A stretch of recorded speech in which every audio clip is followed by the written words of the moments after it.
Ito ang paraan ng paggawa ng tinatawag na chicken lollipop.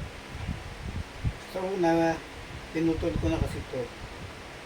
Buo yan. Hinati ko sa gitna. Ngayon, tinanggal ko na itong pinakatip ng wings.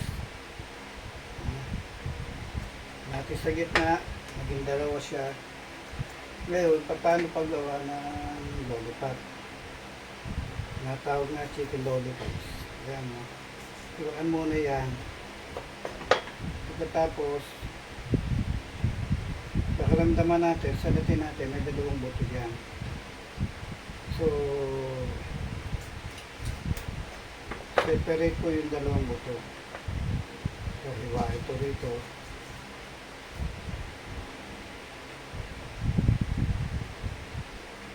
So, hiwain din yun dyan.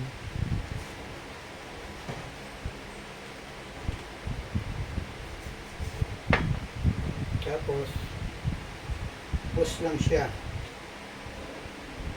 Ito, matrabaho. Then, kung isang buto, dalawang buto to, isang mataba, isang mapayat, tatanggalin mo to. Tapos yan, ipupush mo na lang yung laman downwards. So, lollipop na siya. Inisin mo lang to para pag pinrito, ganyan na siya.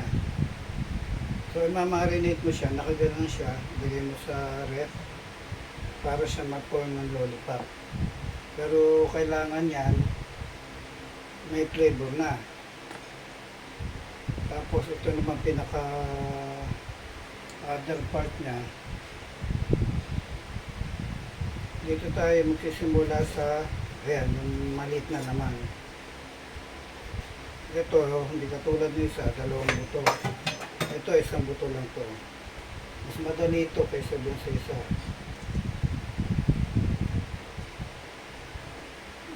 Tulak-tulak lang to.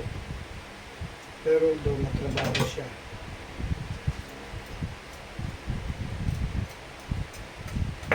Ganyan lang siya.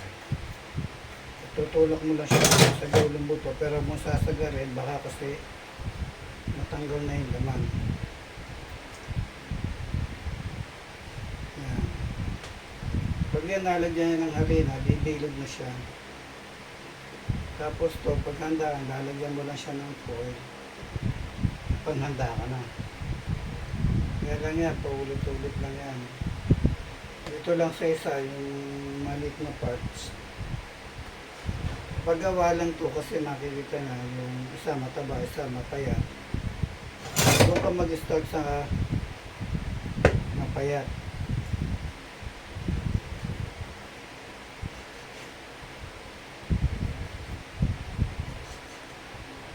Yan lang yan, trabaho lang.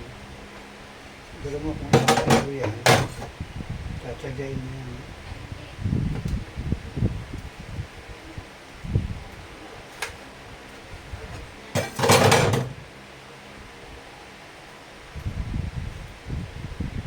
Yan, tutulak lang yan. Puro tulak lang yan, push, push. Yan, ito, wala na yun. Basta dito, dalawang buto yan eh, isang mataba, isang mapayat.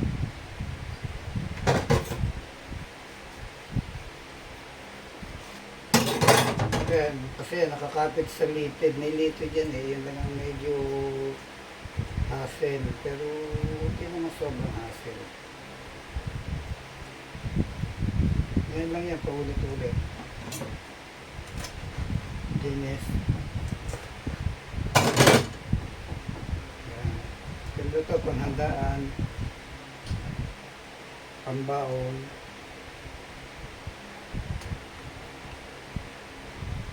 Ay, maganda. Yan, tulad nito, yan.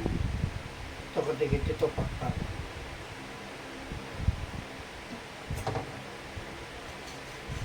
Kung bibili kayo nito ng wings, pwede pakiusap nyo dun sa nagtitinda, huwag lalakihan dito. Huwag lalakihan, huwag masyadong kukuha ng laman sa chicken breast kasi ano natin, medyo matigas yan pag hindi mo maayos ang pagkaka-breadings mo o pagkaka ano mo ng flour.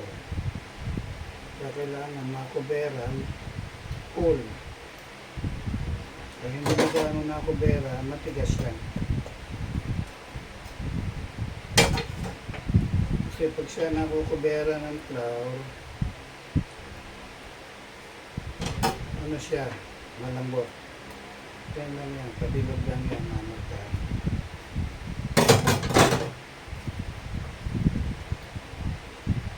Okay. Kuha nyo. Yan lang yan. Tapos yan, pag natapos nyo, i-marinate nyo na. Overnight nyo na nakaganang position para pag pinrito nyo, nilagyan nyo ng itlog, then isosol sa pot, tapos prito. Bilog siya, hindi siya yung nakakalat.